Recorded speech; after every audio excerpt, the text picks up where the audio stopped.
Бұл Тараздағы таптырмас үлкен сұранысқа ие мейірім медициналық мекемесі. Заманауи технологиялармен жабдықталған орталық 1999 жылы ашылған. 20 жылдан астам уақыт бойы жоғары сапалы медициналық қызмет көрсету арқылы халықтың ықыласы мен сеніміне бөленіп келеді. Аталған мекеме кепілдендірілген тегін медициналық көмек аясында амбулаторлы емханалық және стационарлы түрде науқастарды қабылдай бастаған. Ұлттық аккредитациялық стандартқа сай орталық бүгінде түрлі бағытта қызмет көрсетеді. Бәрі жақсы қарайды, қарым-қатынасы пациентпен жақсы, сөйлескенде олардың сөзінен ақ уже шипалатындайсың. Палаталар таза, тамақтары жақсы, емделіп шығуға тұрарлық жер. Мейірім мекемесі науқастарға бір қатар кең ауқымды медициналық көмек ұсынып келеді. Атап айтса, консультациялық диагностикалық, стационарлы, хирургиялық және зертханалық қызметтер. Орталық Қазақстан және шетелдің емханаларында оқып келген жоғары санаттағы 500-ге жуық тәжірибелі мамандар қызмет атқарады.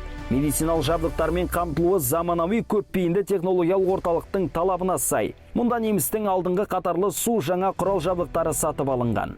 Здесь имеется круглосуточный стационар, дневной стационар, диагностический центр, центр томографии. Мы единственные, которые впервые вообще в области, самый первый медицинский центр, который завез МРТ-оборудование. Это было в 2010 году. И с того времени мы работаем как центр томографии.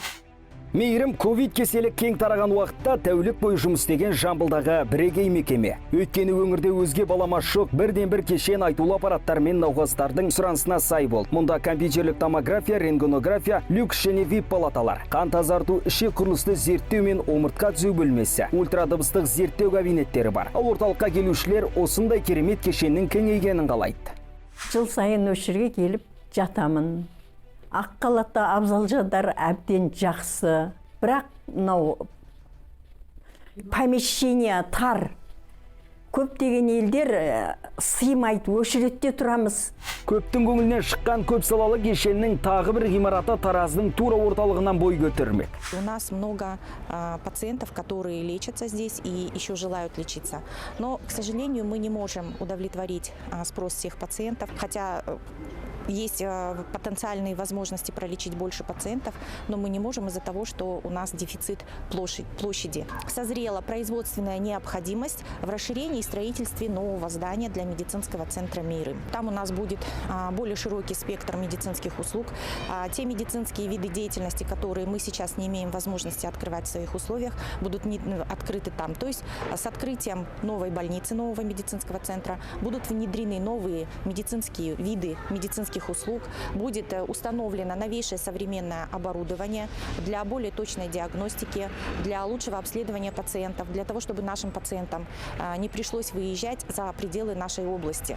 Тұрғындар талабынан шыға білген орталық облыс медицинасына кең серпін сыйлады. Медицина саласына мол үлес қосып жатқан мейірім мекемесі мүмкіндіктер мекені. Денсаулық саласын дамытуға даңғыл жол салған кешен аз қамтылған азаматтарды да ұмыт қалдырған емес. Қарттар мен мүгедектерге, мектеп-интернат адамдар үшін қайырымдылық жасаудан да қалыс қалмауда. Бұл ретте осындай игі жақсылықтардың жалғасы жаңадан салынатын медициналық кешенде жалғасын таппақ. Құрылыс жұмысы қарқынды. Жаңа нысан үшін берілген жер телімінде енді ел игілігі үшін емдеу орталығы бой көтеретін болады. Бұл әрине жамбылдықтар үшін жағымды жаңалық десек, сала мамандары үшін жаңа жұмыс орындары ашылады деген сөз. Енді 1,5-2 жылдан кейін емдеу сауықтыру орталығы тұсауын кеспек. Ендеше Тараз медицинасы тағы бір таптырмас кешенмен толыға түсетін болады.